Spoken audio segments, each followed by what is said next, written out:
Hi everyone, my name is, it's quite complicated to spell and pronounce. You just call me Keish, as everyone does.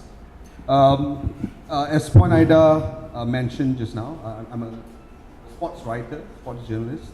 I'm currently running the Malaysian-based sports site called fourthofficial.com. So if you're on the internet, be sure to check it out if you want to read stuff on local football, local badminton, squash, hockey, everything that's Malaysian per se, to a large extent.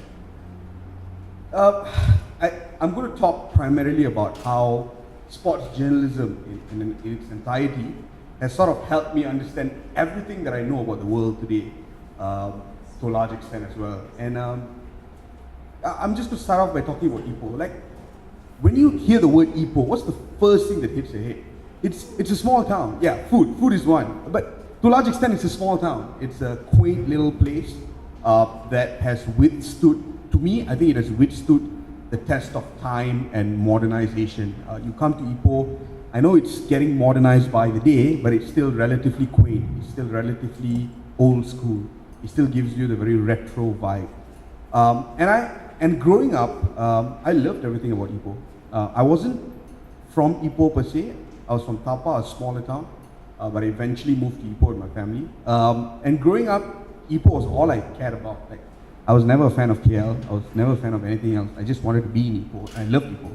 And as a result, because of how much I generally just loved Ipoh, my focus was all about Ipoh. I never really opted to learn about the world. I never really opted to identify myself with other parts of the world. But eventually, as I moved into sports journalism, that sort of happened. That natural transition sort of happened. And it has taught me some of the most incredible things I've learned about the world. How many of y'all here are genuinely like sports fans? Or like maybe not football, but how many of y'all still get agitated when you watch Lee Chong Wei on the TV screen? Like, most of us are not sports fans, but like when Lee Chong Wei plays on the TV screen, it doesn't matter whether you love sports or not, when you see him smashing that shuttlecock against Lindan, the patriotism in you comes out. All of a sudden you feel more Malaysian than ever, like for that 30 minutes or so you are as Malaysian as you've ever been in your life. Like, it's that intensity that drew me into sports. It's that idea that people, regardless of their background, regardless of their religion, race, their sexual identity, regardless of who they are as a person, but in a very specific period of time, they can unite and become one. Like last year at the Olympic, where the Olympic Games took place, when Lee Chong Wei was playing Chen Long in the final, I was in KL, I remember. I was in my office at night, 10 p.m., covering the game with my team. And my office is in Mid-Valley, and Mid-Valley is a large complex, There's a lot of stuff happening there, a lot of people. But at the very point when Lee Chong Wei won one of the sets that he won, the very second he won, and note that there's usually a 3-second delay with live broadcast wherever you're watching to actually where it's happening. But we had a live feed. So exactly 3 seconds after he won that set, the entire mall exploded. And I've never watched anything as incredible as that before.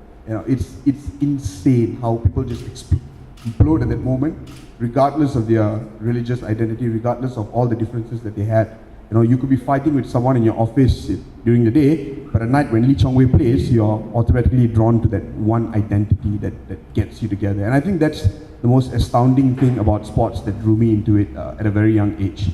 And ever since then, I've just been drawn to it. And it's taught me some of the most incredible things. I'll just start off by even the simplest of stories, for instances. One of the first things I learned about sports was the culture of football in England. If you're part of the Malaysian diaspora, chances are that you grew up reading or watching English football. You'd hear people supporting Manchester United, Liverpool, Chelsea, Arsenal. I mean, it's partly because the Brits colonized us in the past, and as a result, we just got stuck to their culture, football, which is there still today. So I was the same. I was a Man United fan growing up, and I found myself reading stuff about Man United and identifying the differences that people face there, and the sort of the rivalry that they have with different towns, and the stories that exist within those towns. But these stories were all very foreign, right? So when you're growing up, you look at sports as something that you identify it because of the excitement, and there are these stories, but you can't relate to them because you live like 30,000 kilometers away in another country, in Malaysia, whereas all you're watching is this bunch of white guys in Manchester kicking a ball, and you can't relate to them. You know, you're just thinking to yourself, yeah, I love this game, but who are these people? Yes, I love Eric Cantona, I love Paul Scholes, I love Ryan Giggs, I love Pele, Diego Maradona, but like, I don't know these guys, you know? And sooner or later, as I entered sports journalism, I realized that these stories were they all existed right here, right at our home, you know? A simple example I'll give you is, tonight, Johor Darul Takzim, arguably the best Malaysian football club right now because of the Johor Crown Prince's constant efforts in boosting Johor football. They are playing Perak at the Perak Stadium. The tickets have been sold out yesterday, 30,000 tickets sold out, so it's going to be packed. But when you hear the word JDT versus Perak, when you hear the match, to a large majority of people, it's just a football game, right? To a large majority of people, when they hear Perak versus JDT, yeah, it's a football game, you know. At the end of the day, whoever wins gets 3 points, gets higher position on the league table, but that's about it. But there are stories to it, you know. A simple story that I'll give you about tonight's game, a simple perspective, is that how many of y'all have watched Ola Bola, the Malaysian movie that was made about football last year, about the Malaysian national football team's exploits at the 1980 Olympic qualifiers when they beat South Korea. It was arguably the greatest moment in Malaysian football history. We had players like Mokhtar Dari in our team, we had players like Datuk Sochin Aun, we had Arumugam, known as Spider-Man as the goalkeeper. We had all these great guys, great, incredible players back then. But at the same time, the guy that was responsible for bringing us to that stage was a German football coach by the name of Karl-Heinz Wegang, 1980. Karl-Heinz Wegang is the current Perak head coach. And not many people know that. The guy that was responsible for arguably the greatest moment in Malaysian football history is currently in charge of the Perak football team. And tonight isn't just a football game. Tonight is the attempt of one of the most incredible figures from the yesteryears of Malaysian football. It's his efforts to take down the current ruling empire in Malaysian football, which is Johor Darul Takzim. So do you see the clash that's happening tonight? It's not just a regular football game. It's a clash of two different time zones. It's a clash of two different brand of philosophy, of footballing ideals, so to speak. And that's the most incredible thing about football, because it's not just about a game, you know, to a large extent. Another story that taught me about the world as well was in 2013, when I was writing for goal.com, and we came across this most incredible story which we eventually wrote, and it did quite well at that point. We found out that a guy called Jordi Perez from Barcelona had traveled down to spend 1 year living in Kota Baru, to stay in Kota Baru and to support the Kelantan football team for 1 whole year. And when I first heard that from like a bunch of local Kelantan fans who contacted me on Facebook, I was like, wow, what's this guy doing here? Like, he's in Barcelona, what's he doing in Kelantan? Like, you know, I can understand people from Barcelona wanting to go to KL, you know, or wanting to go to Penang for the food, or wanting to go to Borneo for the nature. But why would you go to Kelantan? Like, geographically, it's isolated from the rest of Malaysia by the Titi Wangsa Mountains. Culturally, it's so much more different. The language that they speak is something that's completely different as well. It's a conservative Muslim state as well. So I'm not saying that there's nothing to value there. I was just curious as to why would a guy from Barcelona be attracted to this? You know, you grew up in a pretty vibrant city. That's a metropolitan city to a large extent. You have arguably one of the greatest football clubs in the world right now over there. You have the best football player playing for your club, Lionel Messi. Why would you come to Kelantan and spend a year here? You know, 1 whole year. So we got in touch with him, because I was just pretty curious, and we got in touch with him. And his story was astounding, and it opened my eyes to identifying the similarities that a lot of us actually have, despite the differences that we also have. This guy, Jordi Perez, supports Barcelona, has been a Barcelona fan from a kid, from the time he was a kid. And he came across Kelantan Football Club on the internet. on social media, and eventually he did some research, and he claims that the reason I was attracted to Kelantan, because Kelantan to a large extent is like Barcelona. And I was like, in what way is Kelantan like Barcelona? You don't have the Sagrada in Kota Baru, like how is it, anything like Barcelona? And then he said like, well, we are from Barcelona, but we don't identify with ourselves as Spaniards. We call ourselves Catalonians. There's the whole Catalonia movement in Barcelona. It's an entire culture of people by themselves who have always differentiated themselves with the Spaniards, and they've always wanted to distance themselves. In fact, till today, there's a movement in Catalonia for them to secede from Spain, for them to exist as an entire country by themselves, which they were a long time ago, until the Spaniards colonized them and took over and integrated them into the society. So culturally, people in Barcelona do not identify themselves with the rest of Spain. Culturally, they're very different. Geographically, they are on another corner. Language-wise, there's a cultural difference. Everyone isolates them to a large extent, just like how in Malaysia, it's every other state versus a conservative past-ruled state for the last 40 years or so.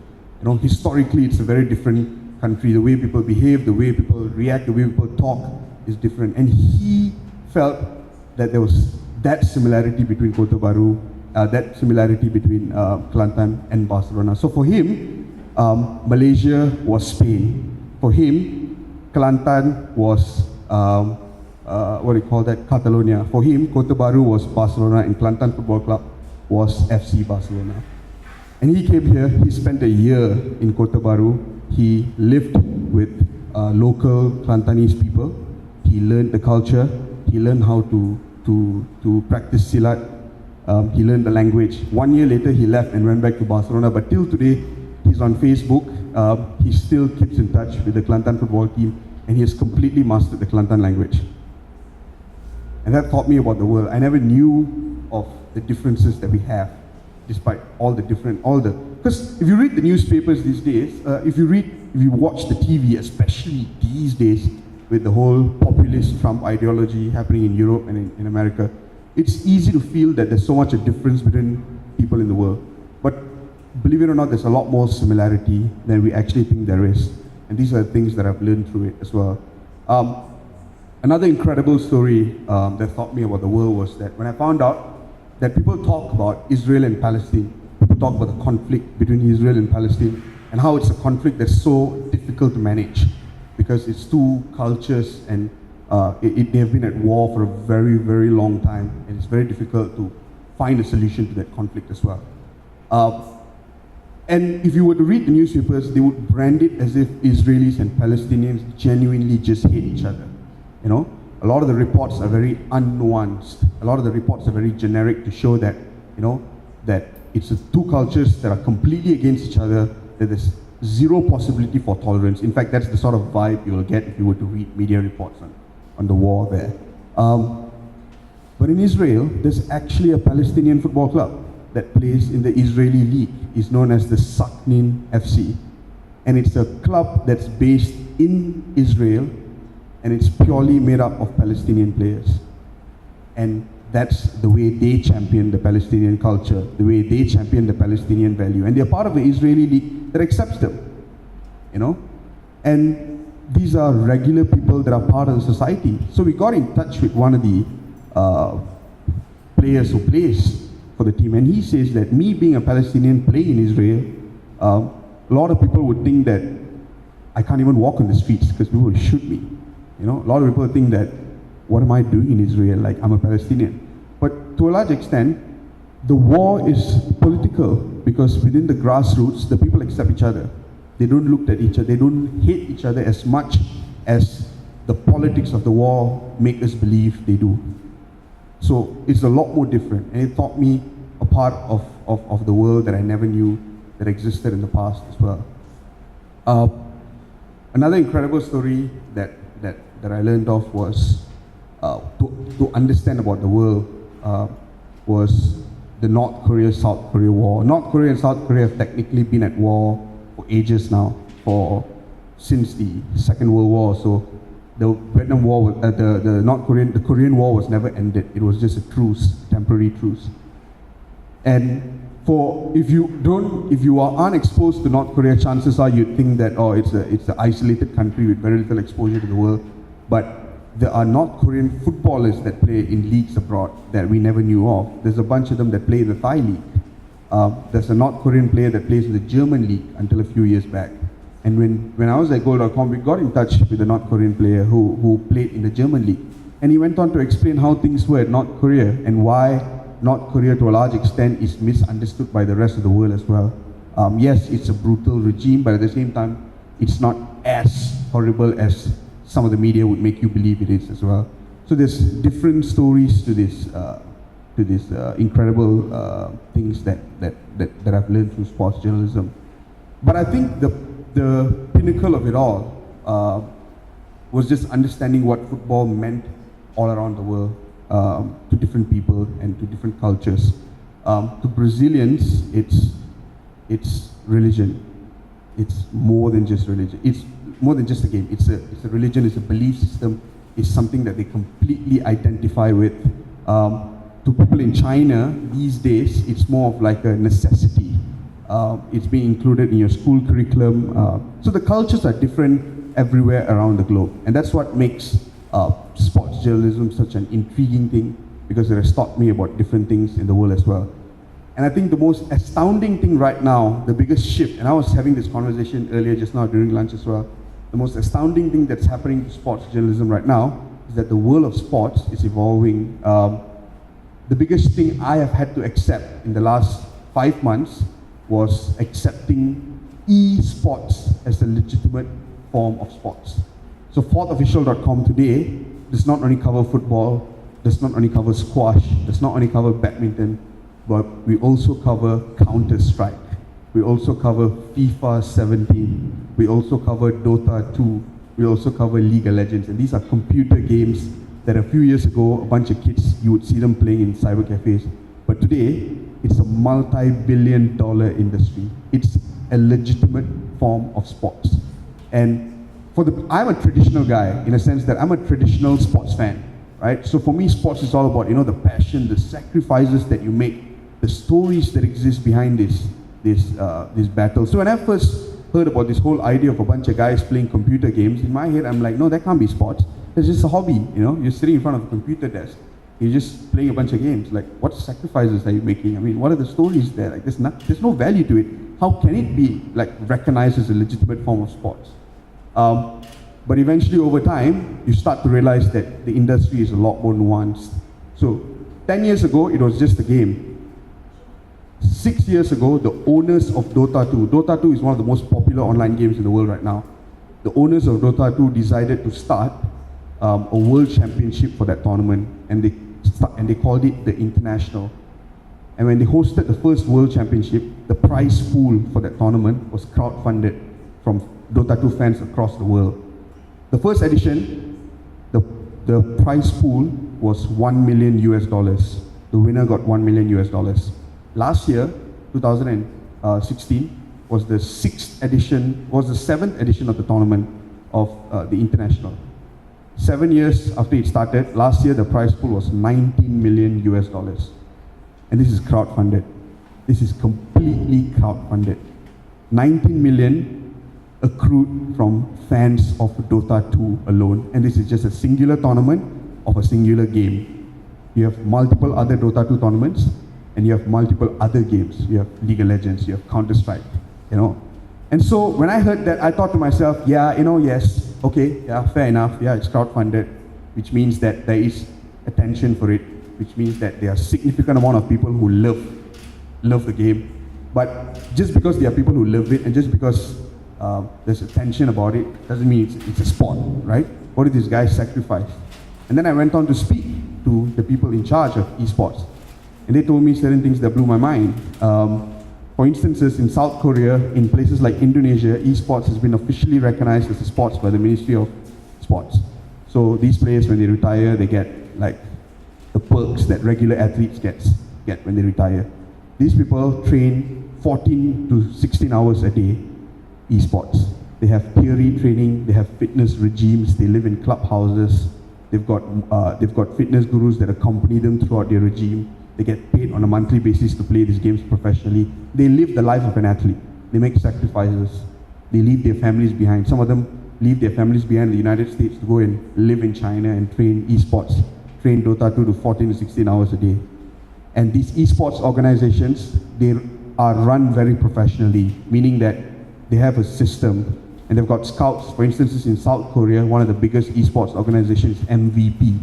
They've got scouts all over South Korea, scouting esports players. And the talented ones, they recruit them and bring them into the main center. They put them through youth development programs for 3 years. After 3 years, when you're good enough, you get to play in the first team and compete globally in different tournaments across the globe.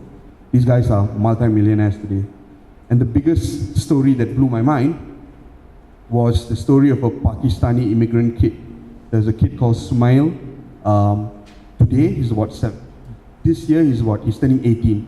About 8 years ago, 2010 or so, he and his family moved from Karachi to the United States of America. Immigrant family.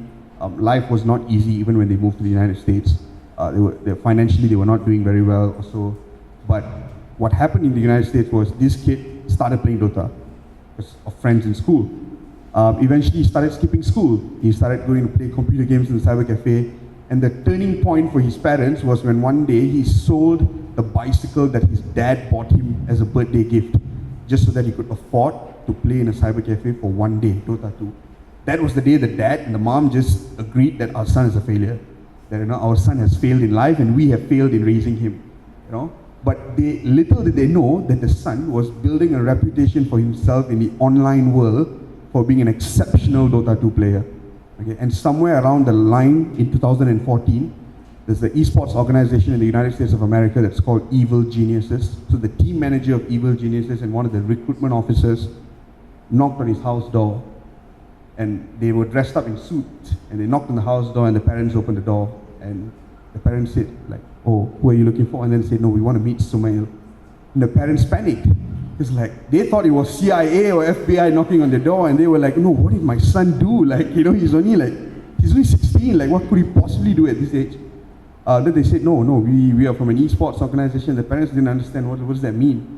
So they sat the parents down, they explained, and on the very same day, they signed him onto the team. They signed the contract at the house. They paid the parents a signing on bonus, and they recruited him into the team. 1 year after he joined the team went on to win the World Championship, the international. On that year, the prize pool was $16 million. So they won the prize pool. He became a world champion. 6 months later, which means a year and a half after he joined Evil Geniuses as a professional esports player. So 1.5 years into his professional career, he was voted into Time magazine as in the list of the 30 most influential youngsters in the world. And now he's worth approximately $16 million. What is that? How do you explain that? A kid who dropped out of school, who sold his bicycle that his dad bought him, to play in cyber cafes, his family lives in a mansion. He's a competitive esports player professionally. He's got his own agent that takes care of his dietary needs every day, make sure he gets halal food, make sure he doesn't skip prayers, but at the same time ensures that he trains with the team 14 to 16 hours a day and competes in tournaments globally. He's sponsored by Lenovo, by MSI, by Intel, by HP. All these companies create mouses, computer gaming mouses that are ergonomically designed to fit his hand size, so that when he plays, he gets maximum functions. And he's a sports athlete because he makes the sacrifices that every other sports athlete does as well. At his age, staying away from family, dietary needs, training hours, discipline. He's doing everything. So who am I, a regular sports writer from Malaysia, to say that that's not sports? And that was the biggest form of acceptance that I've had to do this year. And it's one of the things that I love about the job, because the world evolves and so do you. Cool, thank you.